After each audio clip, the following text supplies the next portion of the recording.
अस्सलाम वालेकुम। आज मुझे आप लोग के साथ बहुत ही अहम मसला डिस्कस करना था कि बहुत सारे बेकर्स जो हैं वो बेकिंग छोड़ रहे हैं सिर्फ़ इस वजह से कि हमारे मुल्क में गैस का बहुत ज़्यादा इशू चल रहा है। कहीं पर गैस है नहीं और जो लोग शेयरिंग पे गैस यूज़ कर रहे हैं उनको प्रेशराइज़ किया जाता है कि वो फुल बिल पे करें, क्योंकि वो बेकिंग करते हैं और वो एक बिज़नेस कर रहे हैं गैस की वजह से। तो बहुत सारे प्रॉब्लम्स आ रहे हैं जिनकी वजह से बेकर्स बेकिंग छोड़ रहे हैं। तो मैंने आप लोगों के सामने तो मेरे साथ भी यही मसला पेश आया, क्योंकि मैंने घर नया लिया था और मुझे बिल्डर ने ये कह के घर सेल किया कि वो 3 महीने में गैस लगा देंगे, बट अभी तक उन्होंने गैस का कोई प्रॉब्लम जो है सॉल्व नहीं किया। तो ज़ाहिर है अब बेकिंग छोड़ तो नहीं सकती मैं, बेकिंग मेरा पैशन है और जो ख़ास ऑर्डर्स होते हैं वो तो मुझे लाजमी बनाने ही पड़ जाते हैं। भले मैं वैसे ऑर्डर्स छोड़ दूँ, लेकिन जो मेरे ख़ास अपने रिलेटिव्स वगैरह से मेरे ऑर्डर आते हैं तो मुझे बनाने ही पड़ जाते हैं। तो मैं सिलेंडर पे किस तरह से बेकिंग कर रही हूँ, मुझे क्या प्रॉब्लम फ़ेस हो रही है और क्या मुझे इसमें आसानी भी है, सब चीज़ें आप लोगों के साथ मैं शेयर करूँगी। हर चीज़ आपको बताऊँगी कंप्लीट। आपके सामने केक बना रही हूँ, सिलेंडर पे ही बेक करूँगी और किस तरह से आपने गैस को भी सेव करना है, ठीक है। अब नॉर्मल जो गैस घर में आ रही होती है तो हम अच्छे से प्री हीट कर लेते थे कढ़ाई पैन वगैरह को, ओवन को, लेकिन यहाँ पे हमें गैस भी सेव करनी है। तो गैस को हम किस तरह से सेव करेंगे, कब आपने कढ़ाई को प्रीहीट करना है या कब आपने इसमें स्पंज रखना है, सब चीज़ें आप लोग के सामने ही मैं शेयर करूँगी कि किस तरह से मैं विदाउट ओवन बेकिंग कर रही हूँ और टाइम को किस तरह से मैनेज करना है, क्योंकि थोड़ा सा टाइम इसमें ज़्यादा लगता है। स्पंज अगर मेरा कोई स्पंज 45 मिनट में या 40 मिनट में बेक होता था तो उसको आप घंटा लग जाता है, ठीक है। और जब मैं मॉइस्ट केक बनाती हूँ, मॉइस्ट केक तो आपको पता है ओवन में भी 1 घंटे में बेक होता है, लेकिन जब मैं कढ़ाई में या पतीली में बनाती हूँ उसे तो बहुत ज़्यादा टाइम ले लेता है। मुझे मॉइस्ट केक बनाने में बहुत ज़्यादा मुश्किल हो रही है, जिसकी वजह से मैं एग बेस केक बना रही हूँ। मैं अपने ऑर्डर वर्क में एग बेस केक नहीं बनाती, मैं तमाम ही ऑर्डर वर्क मॉइस्ट केक से बनाती हूँ और मैं फज केक का स्पंज यूज़ करती हूँ, लेकिन उसको बनाने में बहुत ज़्यादा टाइम लग रहा था।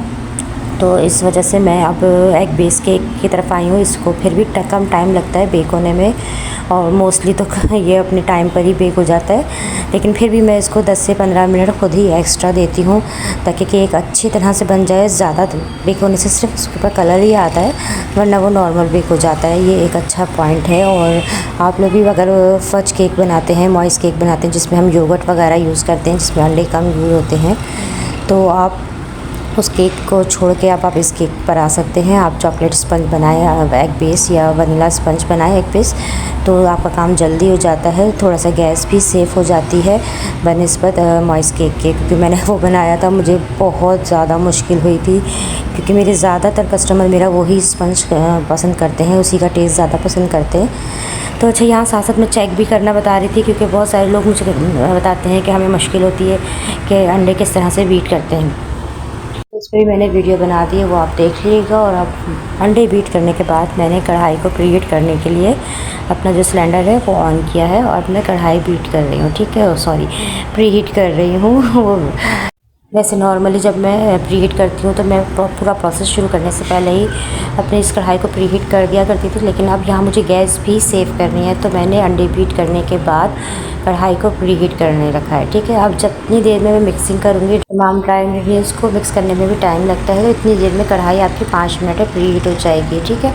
ये थोड़ा सा एक शॉर्टकट है जहाँ से मैं गैस थोड़ी सी सेव कर लेती हूँ, क्योंकि गैस बहुत महंगी पड़ती है। आपको पता है 250 पर केजी गैस मुझे पड़ रही है और मुझे जस्ट 2 to 3 डेज़ ही मेरी ये गैस यूज़ हो पाती है, क्योंकि मैंने बड़ा सिलेंडर नहीं रखा हुआ है, छोटा सिलेंडर रखा हुआ है कि चंद माह हैं जो मुझे गुजारने हैं। और प्लीज़ आप लोग भी दुआ करिएगा कि अल्लाह ताला मेरे घर में गैस लगवा दे। मुझे बहुत ज़्यादा प्रॉब्लम है गैस की वजह से। बिल्डर्स तो घर बेच देते हैं, सेल कर देते हैं आपसे झूठ बोल के, लेकिन प्रॉब्लम तो हमें फेस करनी पड़ती है। हमारी हुकूमत इतनी ना है, लेके पैसे लेके भी गैस के कनेक्शन नहीं दे रही। मेरे हस्बैंड जगह जगह जाके अपनी उन्होंने सारी कोशिश कर ली है किसी तरीके से गैस का कनेक्शन लग जाए, लेकिन हमारी हुकूमत ऐसी है कि वो पैसे लेके भी हमें गैस देने के लिए तैयार नहीं है, क्योंकि उन्होंने सिर्फ हमारा खून पीना, उन्हें पैसे नहीं चाहिए, उन्हें तो सिर्फ हमारा खून चाहिए। हमारा खून ही पियेंगे, उसके बाद ही उनको कुछ फ़ायदा होगा। तो यहाँ मैंने भी बहुत सारी कोशिश कर ली गैस का कनेक्शन लगवाने की, बट कोई आसार नहीं नज़र आते। अगर आप लोगों के पास कोई इसका बेहतर सलूशन हो तो आप लोग प्लीज़ मुझे ज़रूर गाइड करिएगा कि किस तरह से गैस के कनेक्शन लगवाए जाएंगे, तो शायद मेरे लिए कोई आसानी हो जाए और मेरा ये मसला हल हो जाए। क्योंकि बड़ी मुश्किलों के बाद मैंने 5 साल की कोशिश के बाद मैंने ये घर लिया है। घर माशाल्लाह से बहुत अच्छा है। अब इसीलिए हम कोशिश कर रहे हैं कि यहीं पर हमें गैस मिल जाए, क्योंकि घर लेना आसान नहीं है, बहुत मुश्किल काम है। मैंने 5 साल की मेहनत के बाद ही इस घर को हासिल किया है। तो प्लीज़ आप लोग ज़रूर मेरे लिए दुआ करिएगा कि किसी तरीके से मेरा ये गैस का मसला हल हो जाए और मेरे तमाम मामलात पहले की तरह अच्छे से हैंडल हो सकें, मेरे सारे काम चल सकें और मेरा ऑर्डर बुक चल सके, मेरे घर के लिए बेकिंग हो सके, क्योंकि मैं अपने घर में भी रेगुलर बेकिंग करती हूँ। मेरे बच्चे बहुत ज़्यादा शौक़ से केक, पिज़्ज़ा, ब्राउनी, डोनट वगैरह खाते हैं, तो मुझे बहुत शौक़ है बेकिंग का और बच्चे खाने के शौकीन हैं।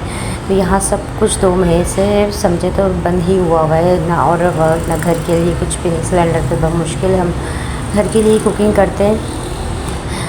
तो देख लें अब कितनी देर में मैंने कढ़ाई प्रीहीट की, जितना मेरा सारा काम हो गया। वीडियो को थोड़ा सा मैंने तेज़ किया हुआ है ताकि वीडियो ज़्यादा लंबी ना हो, क्योंकि बड़ी वीडियोस देखने में आप लोग बहुत घबराते हैं। तो केक मैंने बनाया था निकाह थीम पे, तो उसकी सारी डेकोरेशन के लिए मैंने बिल्कुल अलग वीडियो बनाई है, ताकि जिन लोगों को केक की डेकोरेशन देखनी है तो वो उसकी बात नेक्स्ट वीडियो में आपके साथ ही अपलोड करूँगी, कि आप लोग आराम से केक की डेकोरेशन भी देख सकते हैं, किस तरह से 1 पाउंड केक पे आप निकाह थीम केक बना सकते हैं। क्योंकि ये घर की बच्ची है, मेरी नेबर थी, तो मैंने इस केक को उनके बजट में लाने की कोशिश की और 1 पाउंड केक के ऊपर मैंने ये दुपट्टे वाला केक बनाया। लास्ट में आपके साथ इसकी पिक्चर भी शेयर करूँगी और कंप्लीट ट्यूटोरियल मैंने बनाया है, किस तरह से मैंने दुपट्टा लगाया है, किस तरह से सेट किया है, किस तरह से केक की आइसिंग की है, सब कुछ आपको A to Z मैं उसमें बताऊंगी।